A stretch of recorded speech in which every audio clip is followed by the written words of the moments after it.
Si quiero conocer cuál es el, si quiero conocer cuál es el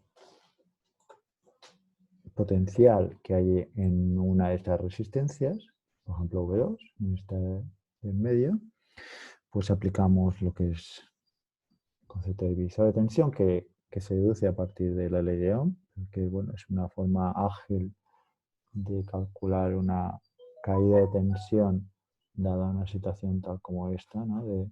De potencia global en relación a las listas de resistencia en serie. Pues esa tensión es proporcional a la tensión total, a la tensión global, en una proporción igual a la relación de resistencias. ¿Qué resistencias tengo en donde estoy mirando en relación a la suma total de las resistencias que tenga en serie, ya sean 3, 4 o las que sean, ¿no? Entonces aquí tendríamos R1 más R2 más R3. En el caso en el cual yo tenga un balance de resistencias muy desigual, por ejemplo, en este caso tenemos que la resistencia del óxido es mucho más grande que la resistencia de los metales. En este caso R2 es mucho mayor que R1 o R3, pues en este caso podemos poner que la tensión en 2 es más o menos V. Es decir, que toda la caída de tensión recae en aquel que es muchísimo más resistivo que los demás, que sería en este caso el óxido. Por tanto, aquí podríamos poner una V que cae en el óxido. ¿Cómo se refleja eso en el diagrama de bandas? Bueno, pues en el diagrama de bandas se reflejará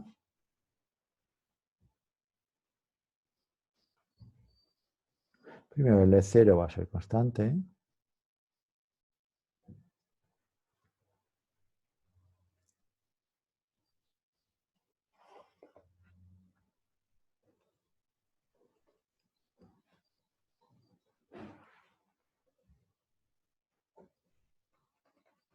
Recordad internamente,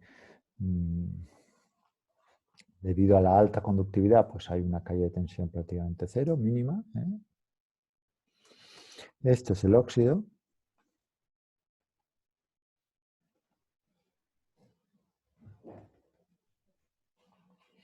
Luego tenemos el F.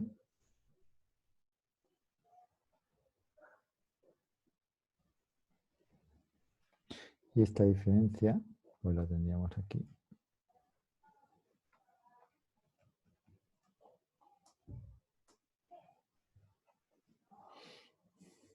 Aquí se podría poner la continuación del F o directamente no poner nada. Y aquí tendríamos el E sub C y el E sub V del óxido. Aquí hay un salto de potencial que hace que estos electrones no puedan pasar al otro lado. Hay una diferencia de potencial que es esta V externa. Hay una corriente total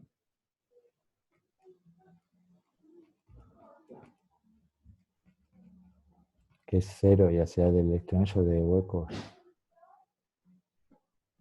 En este caso, de ser algún tipo, sería de electrón libre, que es por ser solamente haber aquí metales.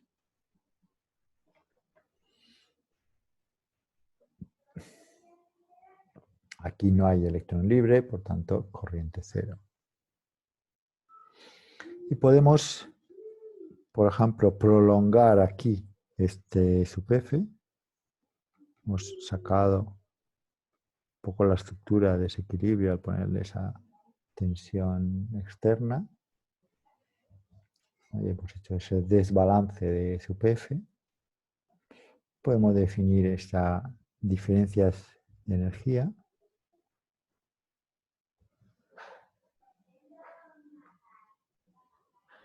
Esta diferencia de energía que es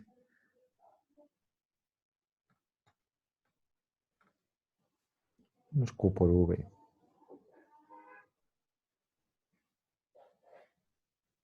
La V es en este caso la V es positiva.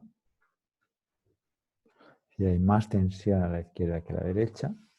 Hemos forzado una situación de más tensión a la izquierda que a la derecha y eso lo que hace es bajar la energía por unidad de carga. Es decir,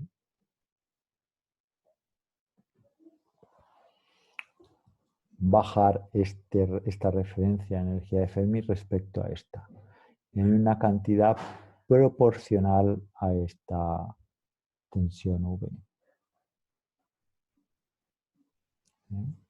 De forma que si ponemos aquí el punto en donde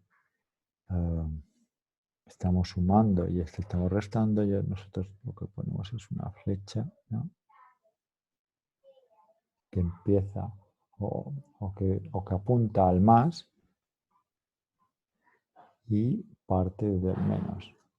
Esto está indicando que una diferencia de energía, esta menos esta. La energía que tenemos aquí o la energía que tenemos aquí. O si es potencial, aquí tendríamos ¿no? Es decir, menos Q por V.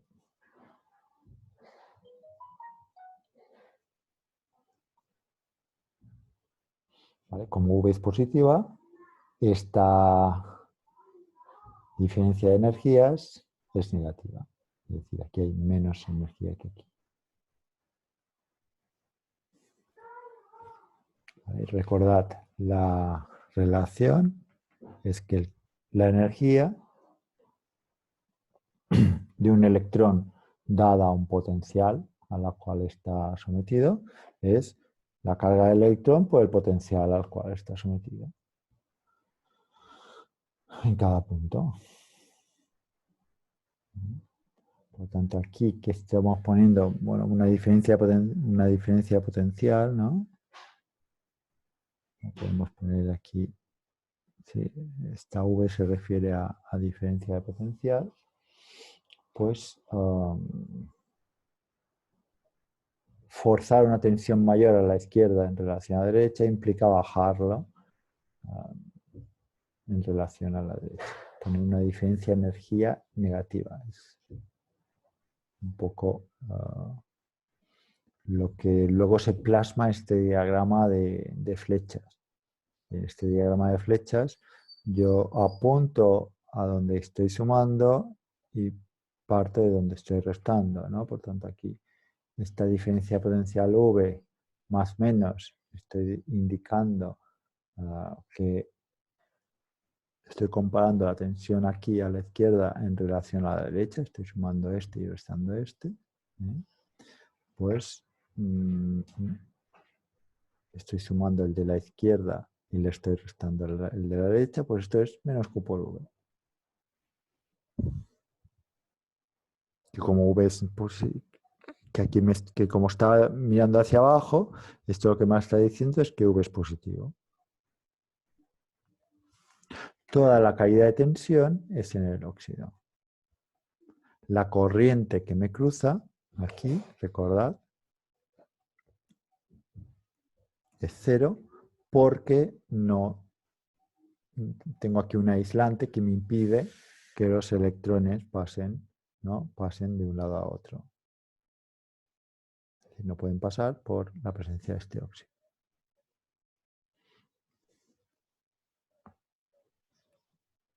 ¿Vale? Esto de forma simplificada, una estructura metal-óxido-metal. Para el caso de metal-óxido semiconductor, pues tendríamos algo similar, ¿no?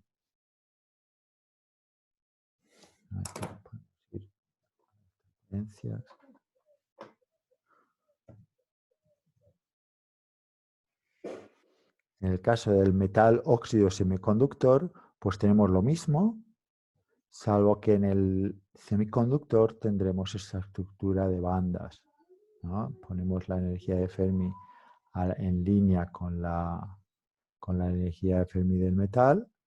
Aquí estamos suponiendo que la función trabajo del metal y la función trabajo del semiconductor es la misma. No tiene por qué ser así, pero para la simplicidad del dibujo se muestra de esta forma.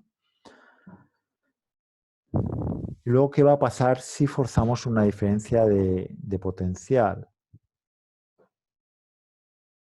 Pues depende. Si el potencial es negativo, recuerdo, subimos la energía de Fermi en relación al del semiconductor. Esta energía de Fermi es constante, ¿eh? No depende de la posición porque la corriente es cero, recordemos.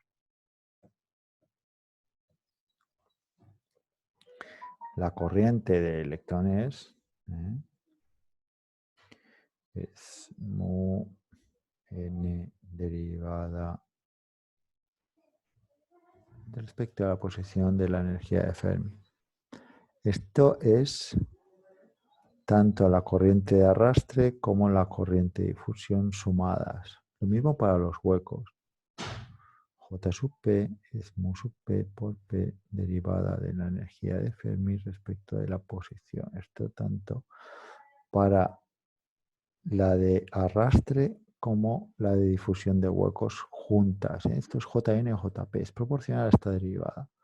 Por tanto, si tenemos corriente cero, porque hay ese óxido que impide el movimiento de cargas transversal a través de la estructura, pues esta derivada debe ser cero.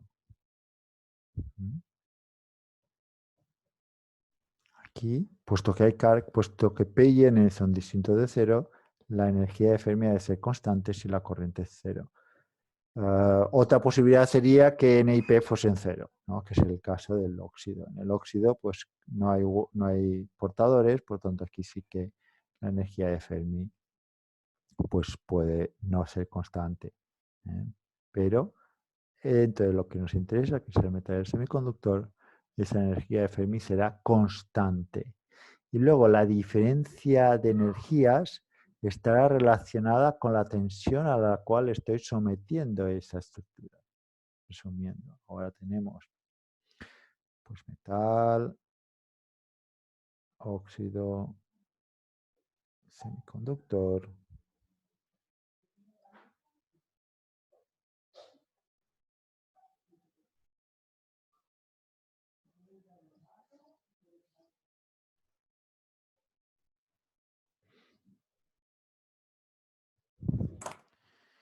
Este semiconductor pues es tipo P.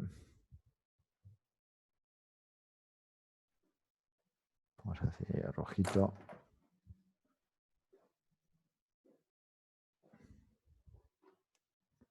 Normalmente procuro en rojo poner estructuras con portadores mayoritariamente de carga positiva y en azul aquellos con portadores de carga negativa. Ya esto le estoy poniendo una diferencia de tensión que le llamo VGB. VGB, pues porque esto le llamaré puerta, gate, y a esto sustrato, bulk.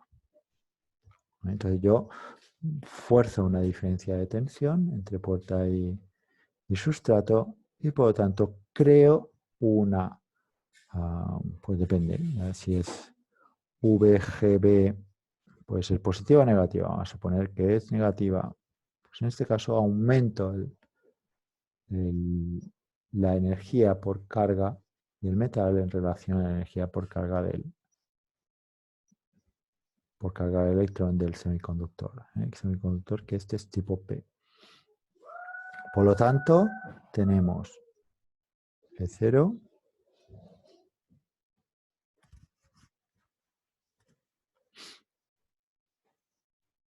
E sub F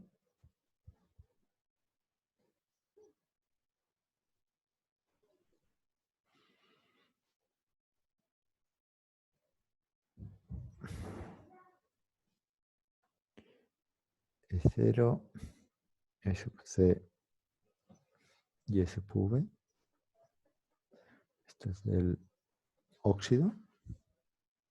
La mayor parte de la tensión puesta cae en el óxido. Aquí le podemos llamar tensión en el óxido, que será negativa, porque hay más tensión aquí que aquí. Por lo tanto, aunque pongo aquí un más, esto no se refiere a que aquí haya más tensión que aquí. Esto se refiere a que estoy sumando a la izquierda y restando la tensión que tenga a la derecha. Y luego eso será positivo o negativo.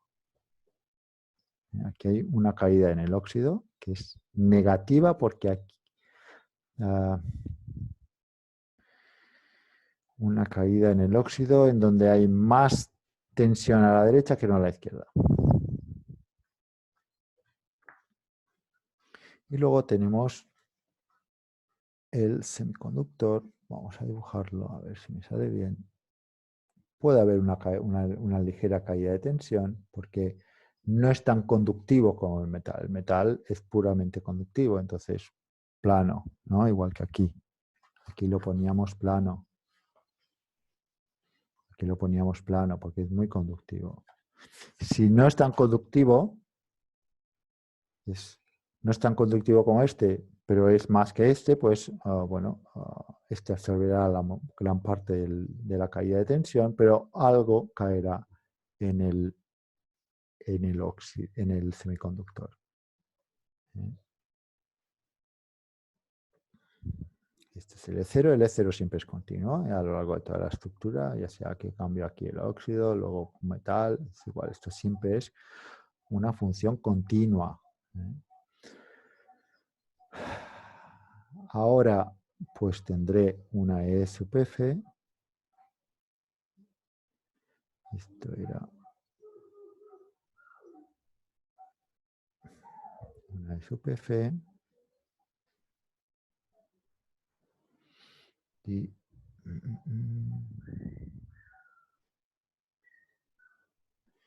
esto es EV.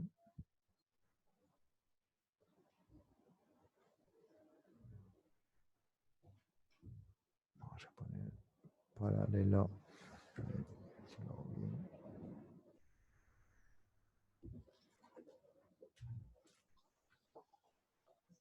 Vale, esto es E sub C.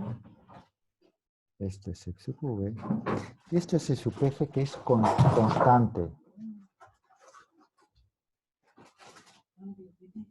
Esto es constante, por lo que comentábamos, de que la corriente, ya sea de huecos o de electrones, es cero, porque tenemos este óxido en medio que me lo dificulta. Voy a tener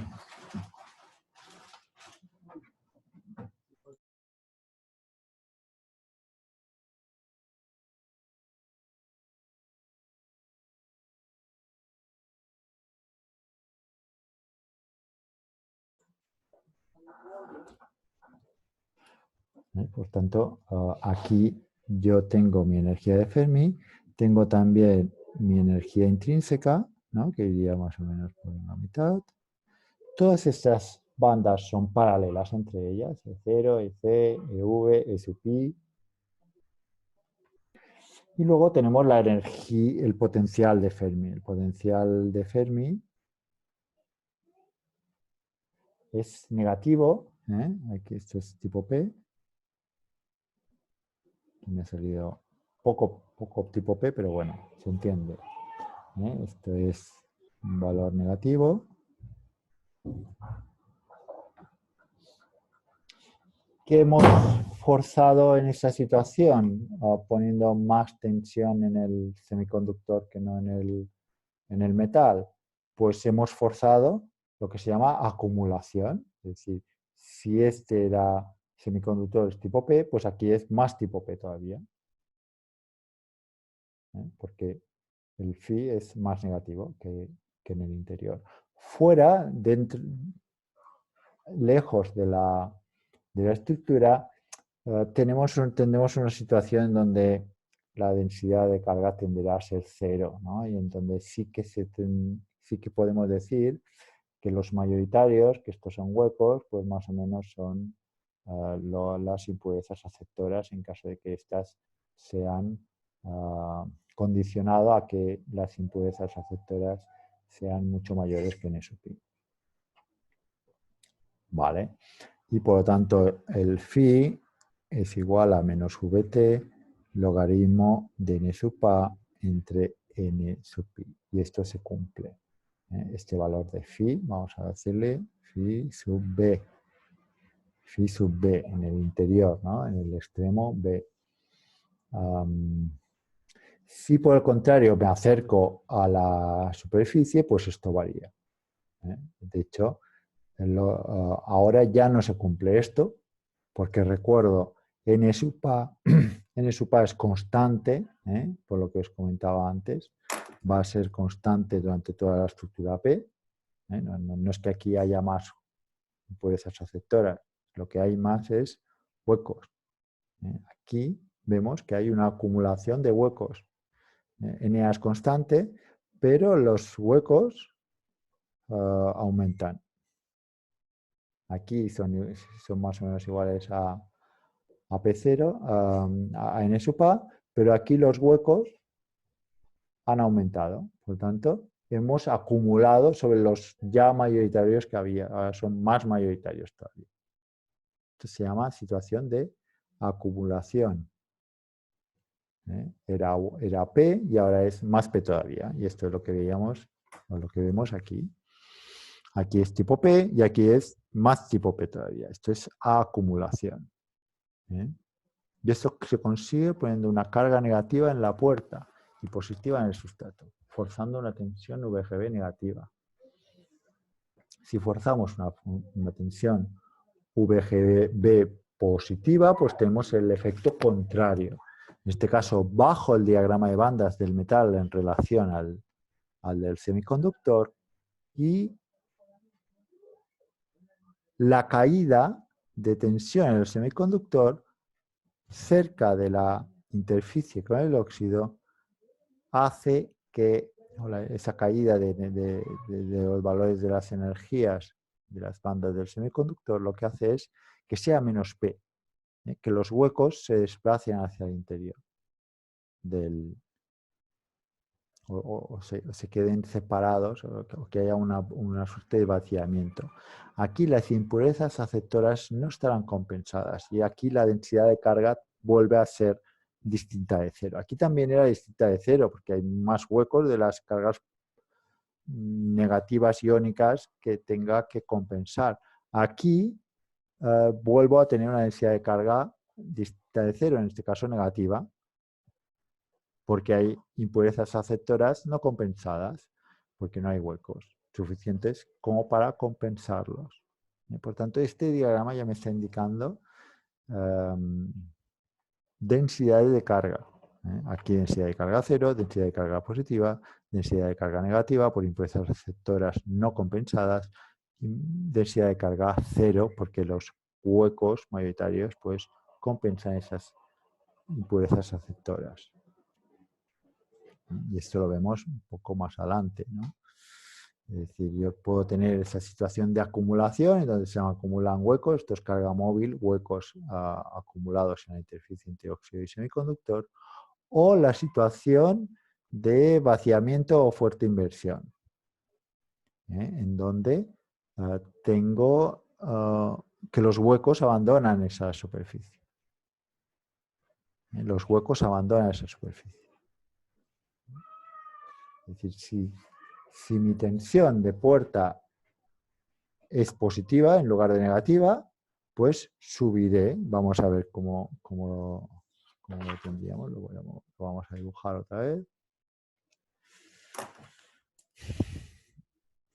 Entonces ahora, en lugar de bajar, sube la energía.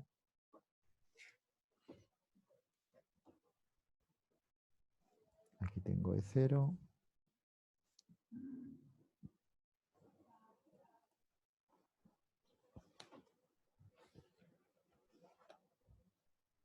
SPF.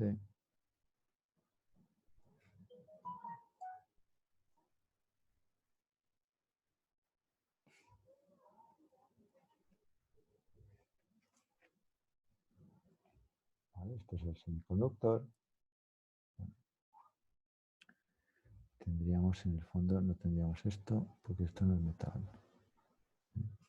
Vamos a volver a dibujar.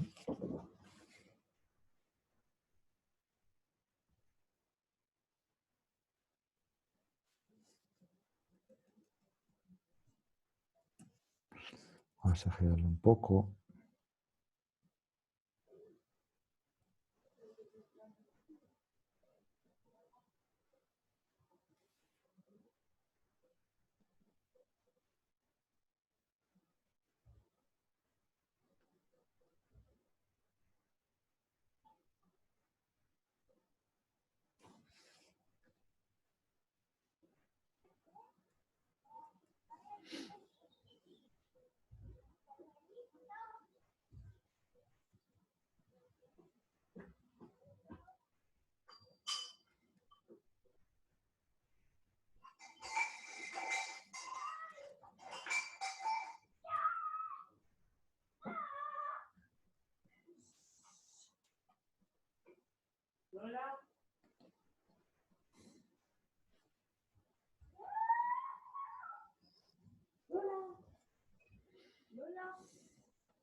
¿Vale? Tenemos aquí la los huecos pues se van a almacenar, pues, sobre todo aquí.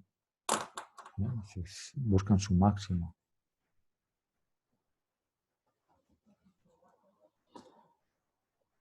Los electrones libres, sobre todo, se acumulan aquí. Buscan su mínimo. Aquí tenemos acumulación de electrones. De hecho, se va a invertir. Ahora mi función de Fermi, que aquí, porque esto es P-silicio, este es un producto tipo P, aquí tenemos compensadas, ¿no? Aquí tenemos estos huecos que están compensando las impurezas aceptoras, por tanto densidad cero. Aquí tenemos una situación en donde P0 más o menos son las impurezas aceptoras. Aquí ya no tengo huecos, por lo tanto, las impurezas aceptoras que están por todo igual, ¿no? Pues aquí están descompensadas. Si ponemos aquí densidad de carga, pues hasta aquí es cero, ¿no? Más o menos, es cero, densidad igual a cero, y luego de repente tenemos impurezas aceptoras no compensadas. Voy a poner menos Q veces N sub A. ¿Por qué? Pues porque los huecos se han ido. Aquí no hay huecos. Menos Q veces N sub A, porque están por todas, ¿no? Esas impurezas es un valor constante. Pero no solamente eso, sino que aquí tenemos un phi positivo. Hemos invertido la población. Hemos invertido la población. Está phi b en valor absoluto, que en las transparencias le pongo directamente solamente phi b. Está relacionado con N sub A. Tenemos que P0 es igual a N sub I por E a la menos phi entre Vt. Y esto es igual a N sub A aquí.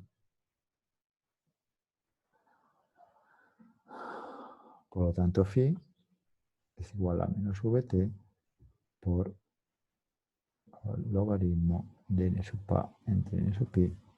Lo que es lo mismo. Esta phi le decimos que es menos phi b. En valor absoluto. Menos Vt logaritmo de Na entre Ni. Por tanto, el valor de phi b en valor absoluto es esto aquí.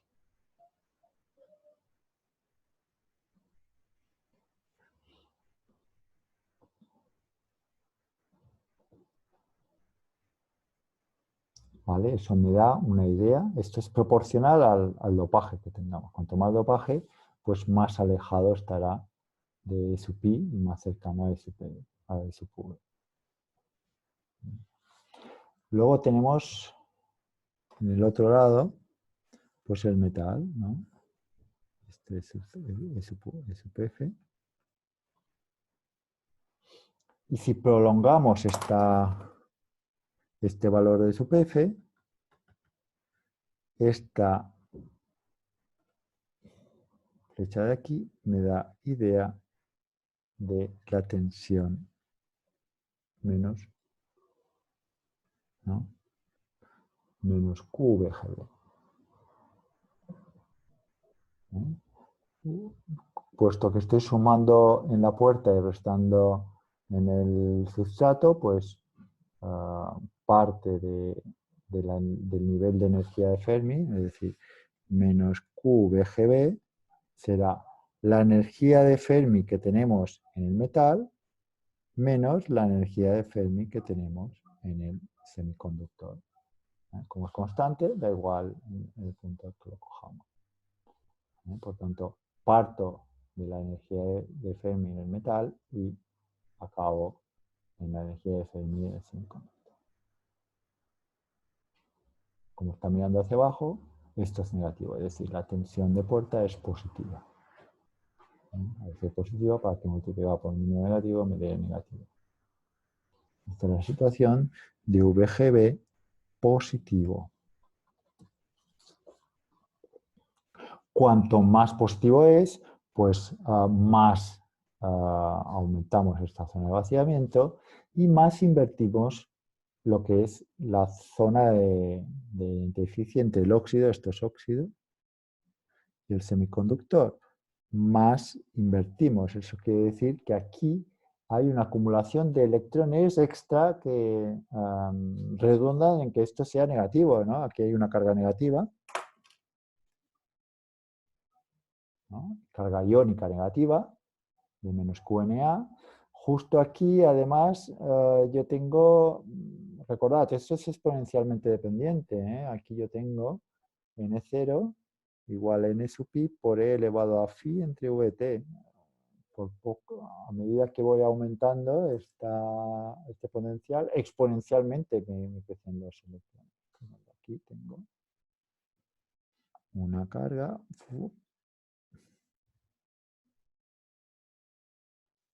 que le llamaré Q sub n, ¿vale? Una delta ida justo aquí de electrones espejo de la carga positiva que hemos puesto en la otra zona. Aquí yo tengo una carga positiva, Q, vamos a poner Q puerta. Bueno, espejo sería la suma de las dos. En global, sabéis que toda la estructura sea neutra, la integral de densidad de carga, ¿no? Para toda la estructura es cero. Es decir, esta QG ha de ser igual a la suma de estas dos. Vamos a decirle Qn' más, ¿no? En valor absoluto, más esta carga, vamos a decirle esta área, vamos a decirle QB', la carga que yo tengo aquí. Es una carga, son cargas espejo. Yo tengo aquí esta polarización y yo tengo aquí un movimiento de cargas de electrones tal que contrarrestan esta carga y hace que aquí el campo eléctrico se anule. Que el campo eléctrico se anula, la banda es plana.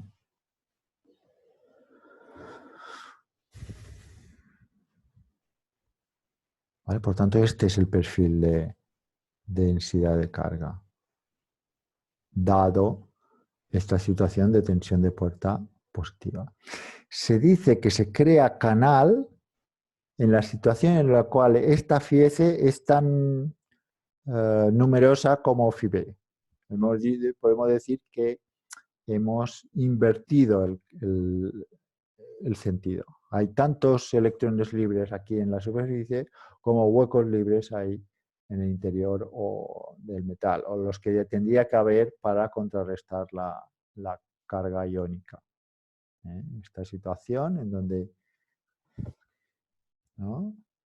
Si este potencial de Fermi en la superficie es igual a a ese valor de phi b, si tenemos esa situación, pues tendremos que lo que se llama una situación de inversión de canal. Es decir,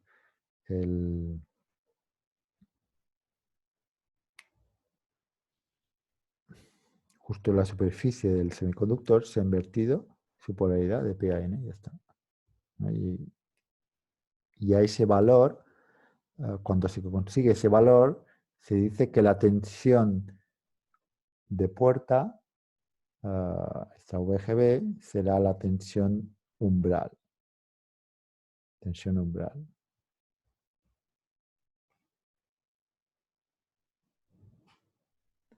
Que es esa tensión de puerta a partir del cual el transistor MOS se considera que está conduciendo.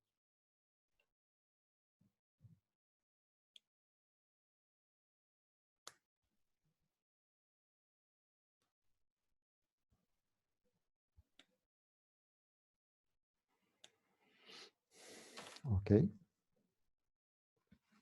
Y por lo tanto, tensión negativa, bajamos este potencial respecto a este. Bajamos la energía de Fermi, que es el indicador cuantitativo de ese valor de tensión de puerta. Y podemos tener o una situación donde solo tuviésemos vaciamiento, si esta doblez no fuera tan pronunciada y se quedase, por ejemplo, aquí, ¿no? Que es esta situación de aquí. Aquí no hay inversión, solo hay vaciamiento, que es esto de aquí, vaciamiento. No se han acumulado electrones libres. O la situación de fuerte inversión.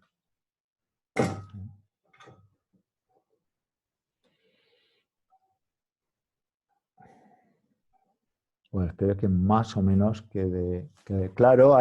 Aquí en esta transparencia está indicado de forma cuantitativa la idea de la situación de vaciamiento, acumulación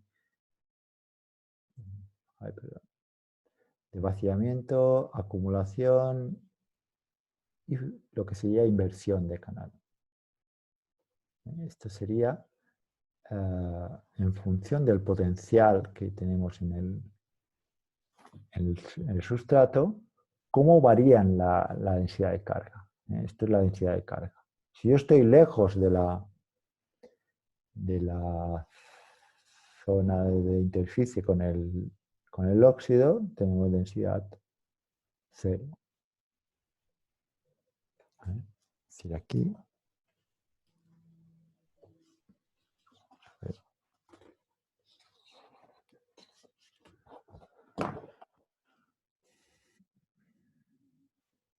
Voy a dibujarlo y ahora os lo muestro.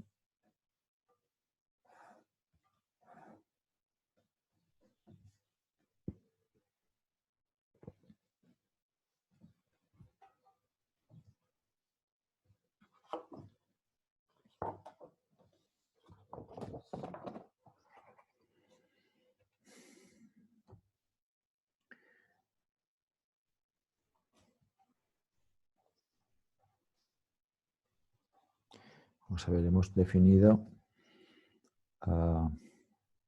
o sabemos que el potencial de Fermi depende de la posición. Pues este potencial de Fermi lo vamos a descomponer en un valor absoluto del potencial de Fermi justo en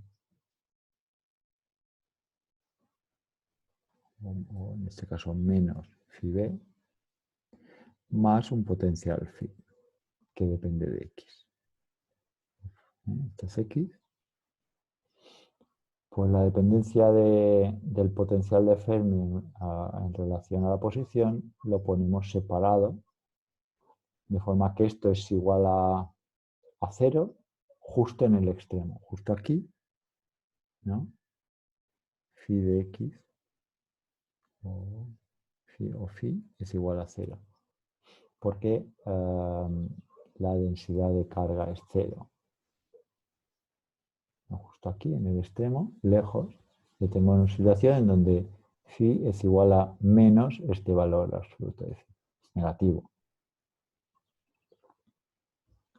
Aquí en la transparencia, en lugar de valor absoluto de phi b, pongo phi b. En la transparencia, phi b es igual a phi b, valor absoluto. Creo que queda más claro poniendo este valor absoluto, pero bueno, en la transparencia está puesto de esta forma, con simplemente phi b. Por lo tanto, aquí tenemos que pensar que este es el valor absoluto del potencial de Fermi en el interior del sustrato.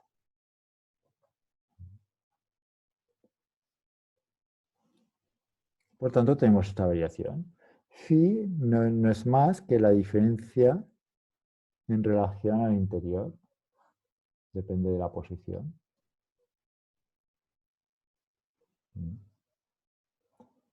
Justo en 0 es phi igual a 0. La diferencia de potencial que tenemos aquí añadida al potencial de Fermi en relación al interior del sustrato. Esto es G, perdón, esto es B. Y aquí tendríamos el metal con su tensión, ¿no? Con su tensión G. Entonces, nosotros no controlamos esta phi de forma directa. Lo que controlamos es la tensión en G respecto a la de B. Podemos subir esta y más o menos esto se distribuirá de forma que la phi aquí sea mayor que aquí. ¿Cuánto menor? Una cuadrática, lo que sea, pero no lo podemos controlar punto por punto. Lo que podemos controlar es la tensión aquí, subirla, e interpreto que aquí la tensión será mayor que en el interior.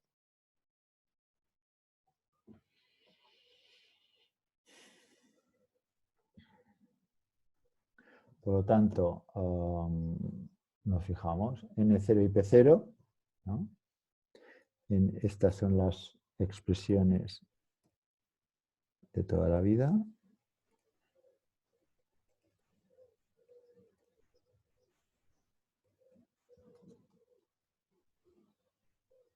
Definimos NB como el valor de P0 en el interior del semiconductor, en esa situación en donde ρ es 0. N sub B más o menos será igual a N sub A, porque ya sabemos esa situación en caso de que N sub A sea mucho mayor que N sub I.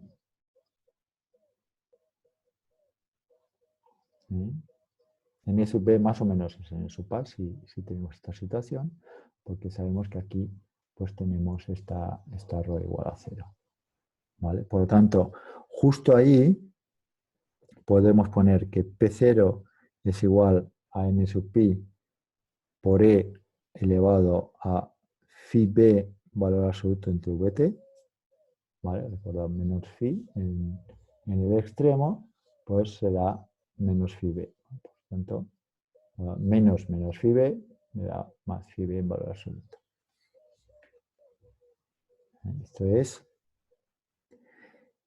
en el extremo. Vamos a poner, para entendernos, si esto es 0, pues esto sería pues omega sub b, ¿no? Pues esto sería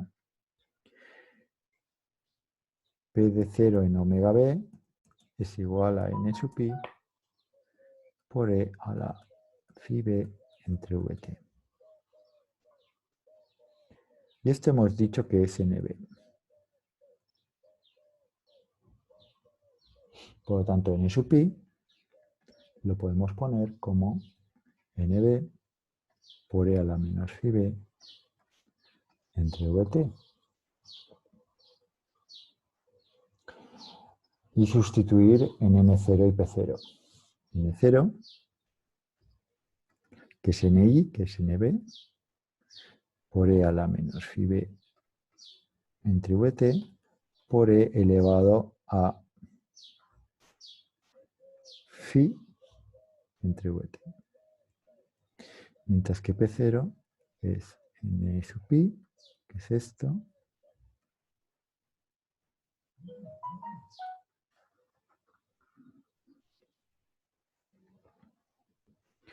por E a la menos phi entre Vt. ¿Por qué estoy haciendo esto? Pues porque me estoy interesado en saber cómo varía la densidad de carga. La densidad de carga es Q, P0 menos N0, más o menos en este caso menos, si es tipo P, menos N sub A. Esto es la densidad de carga. Justo en el extremo, justo en omega B, esta densidad de carga es cero.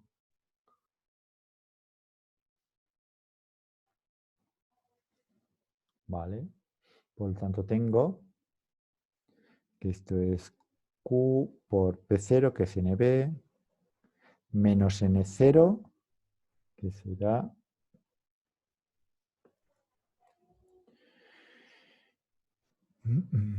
N0 será NB por E elevado a menos phi B entre Vt, por E elevado al valor de phi en, es decir, phi en omega B es menos el valor absoluto de phi B. Por tanto, lo ponemos aquí y tendré menos NB por E a la menos 2 veces phi B entre Vt. Estos son los electrones menos Na. Y esto es igual a 0, ¿no? Porque esto es justo en el extremo, en omega B. Es decir, los huecos, que hemos dicho que los huecos en el extremo se definen como, como NB, los huecos en el extremo se definen como NB, y luego los electrones libres es esta expresión de aquí, ¿vale? Con el valor de phi en el extremo, que hemos dicho que es menos phi B, por lo tanto, suma de un producto exponencial es suma de argumentos, sumamos los argumentos, menos phi B y menos phi B, menos 2 phi B. Y luego le hemos de restar los iones aceptores, que suponemos que son todos. Todos los aceptores están ionizados. Por lo tanto, lo ponemos aquí. Como esto es igual a 0, podemos despejar Na. Na, más o menos, o sin más o menos, es Nb por 1 menos E a la menos 2 phi B entre Vt para de contar. Esto es pequeñito si el phi B es apreciable. Por lo tanto, es decir, si el dopaje es apreciable, entonces N sub A es más o menos N sub B, porque esto será mucho menor que 1, ¿no? Porque tendremos que menos 2 phi B entre Vt será mucho más pequeñito que 1 y será especial. ¿Vale? Por tanto, Na y Nb es muy parecido. Pero me quedo con esta copla. Y vamos ahora no a calcular phi en phi b, sino a calcular phi en función de la posición a través de su dependencia con esa phi de x. Recordad que habíamos definido phi como menos phi b más phi que depende de x. La dependencia con respecto a la posición de phi la ponemos en esta phi de x. ¿Vale? Habíamos definido el potencial de Fermi como esta superposición. Por tanto, ahora vamos a calcular la densidad de carga en cualquier punto. ¿Cuál es esta densidad de carga en este punto? O en cualquier punto, a partir de su dependencia con phi. ¿Cuál es este valor de densidad de carga? Pues lo ponemos aquí. La densidad de carga será Q, P0 menos N0 menos NA igual a Q, P0. P0 lo tenemos aquí, en donde phi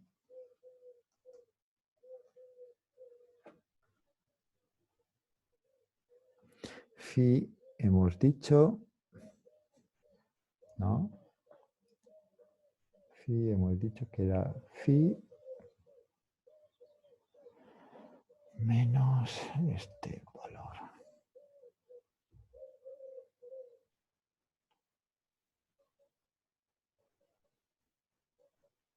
Por tanto, esto es NB por E.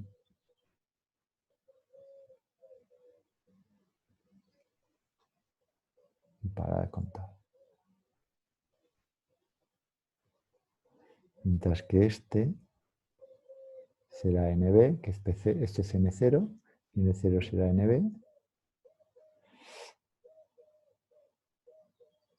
por E elevado a phi menos 2 phi B entre VT. Si no me he equivocado.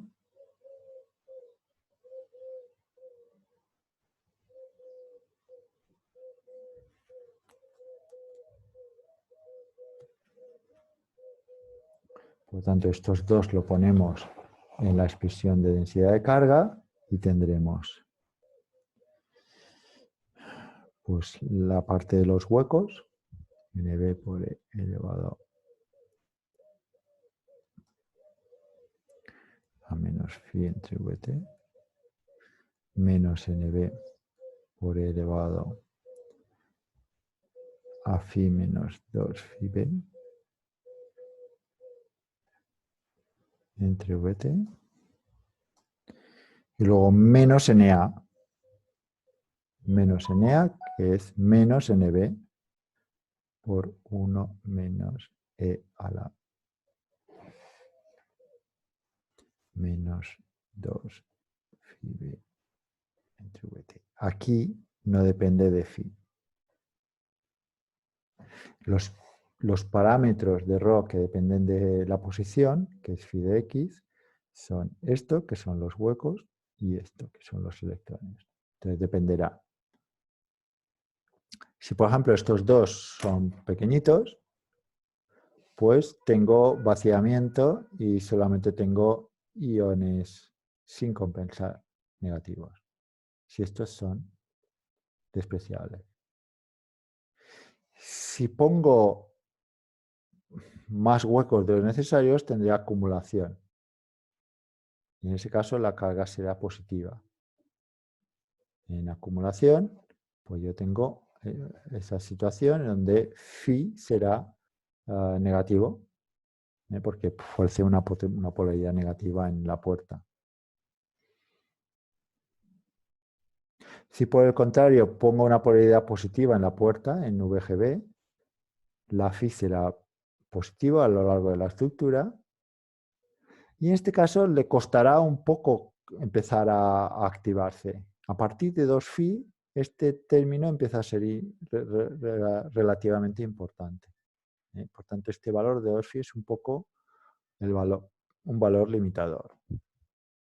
Es decir, ¿qué quiero decir con todo esto?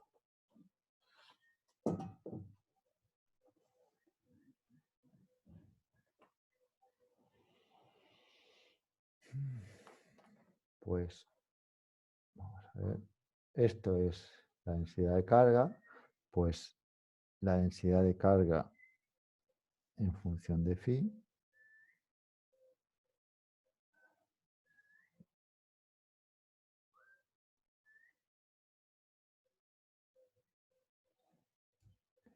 pues tendrá la siguiente pinta.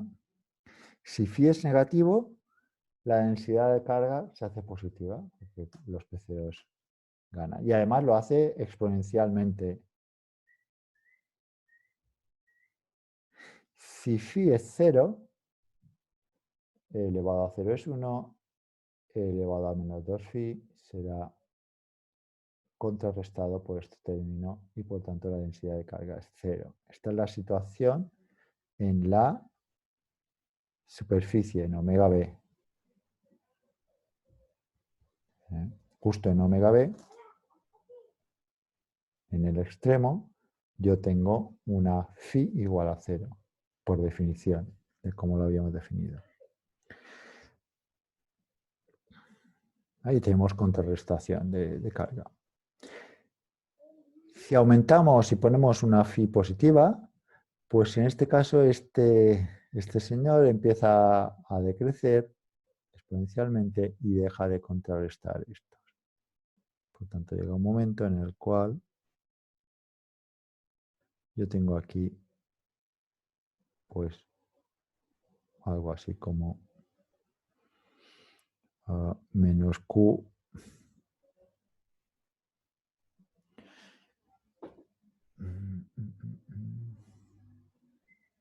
menos QNA o menos QNB.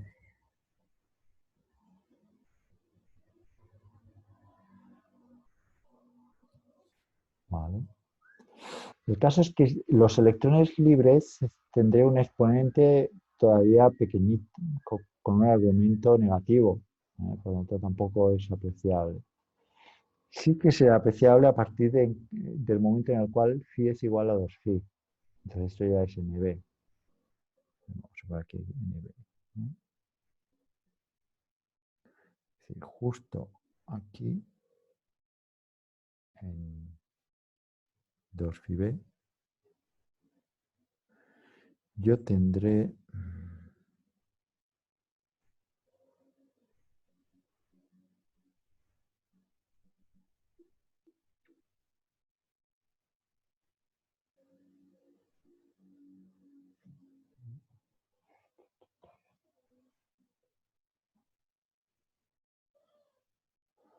un valor igual a 2 QNB. Exacto.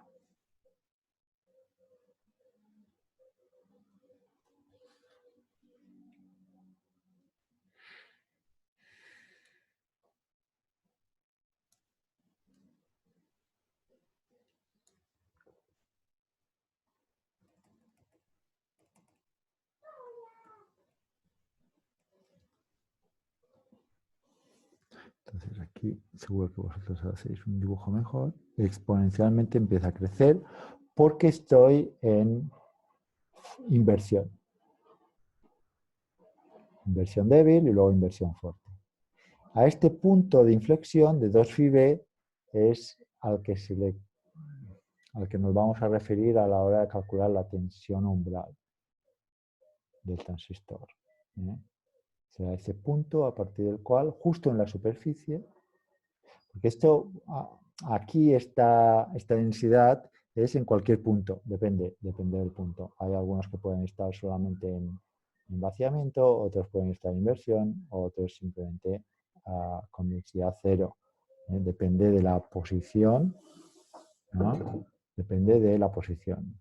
Yo puedo tener aquí pues electrones, ¿no?, acumulados. Yo puedo tener aquí una zona de vaciamiento, vamos a poner con iones negativos.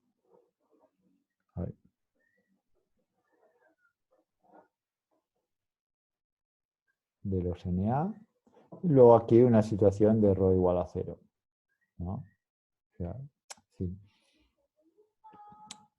justo llegando hacia el extremo, que es lo que veíamos aquí, ¿no? Una situación de vaciamiento o una situación de vaciamiento con inversión. Depende de la posición en donde yo esté de la estructura.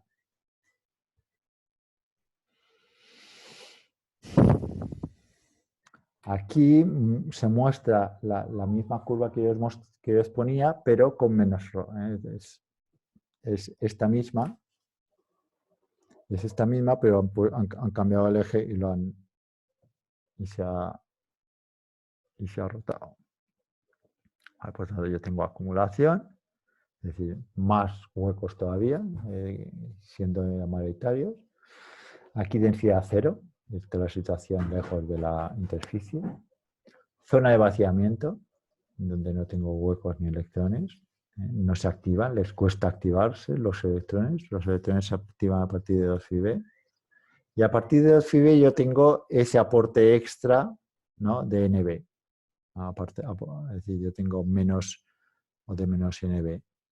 Este menos 1 y otra vez un menos 1, por lo tanto menos 2. Justo aquí sería menos 2. Y a partir de aquí un crecimiento de la carga negativa debido a los electrones. Y esto puede suceder en cualquier punto de mi estructura. En cualquier punto de mi estructura. Cuando aparezcan los electrones libres, lo hará en el potencial mayor. Entonces, como yo solo controlo la tensión en puerta, pues aquí tendré el potencial mayor. Estos serán los primeros que entrarán en inversión. Y al entrar en inversión y tener esta densidad de carga tan alta, pues hará un efecto apantallamiento. Es decir, aquí la diferencia de tensión no crecerá. Es decir, que yo aumentaré la tensión de puerta, aumentaré y ese aumento de tensión de puerta irá en incremento en la tensión de óxido. Y aquí no aumentará, porque ya habrá creado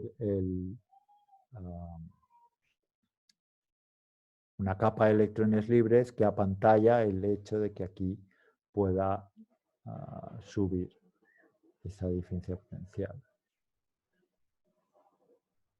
Bueno, espero que se haya entendido más o menos. Mañana miramos de calcular esa tensión umbral.